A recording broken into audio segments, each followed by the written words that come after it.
बुढ़ा बस में सीट पर अकेला बैठा था। तभी एक बुढ़िया आई और उसके बगल में बैठ गई। कुछ देर बाद बुढ़िया बुढ़े से बोली, अंकल जी आप कहाँ जा रहे हो? बुढ़ा चुप रहा, बैठा रहा। बुढ़िया फिर बोली, अंकल जी आप कहाँ जा रहे हो?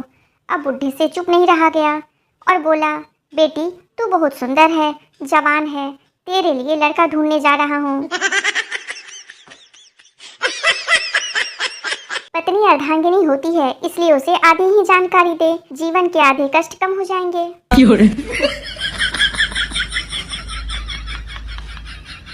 पड़ोसी, यार तेरे घर से रोज हंसी की आवाज आती है, इस खुशहाल जिंदगी का राज क्या है? आदमी, मेरी बीवी मुझे जूते से मारती है, लग जाए तो वो हंसती है, ना लगे तो मैं हंसता हूँ। भगवान की कृपा है, हंसी खुशी जिंदगी गुजर रही है। गली से एक भिखारी गुजर रहा था। एक घर का दरवाजा खुला था और अंदर एक बुढ़िया बैठी थी। उसे देख भिखारी बोला, खाने के लिए रोटी दे दो अम्मा। बुढ़िया, रोटी तो अभी नहीं बनी है, बाद में आना।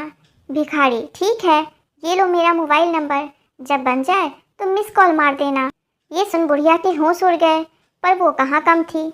बोली, मिस कॉल का क्या करना, जब बन जाएगी तो व्हाट्सएप पे डाल दूंगी, वहीं से डाउनलोड करके खा लेना। ये सुन भिखारी बेहोश हो गया। छोटा बच्चा, मम्मी आपके सिर के ये 2 बाल सफ़ेद क्यों हो गए?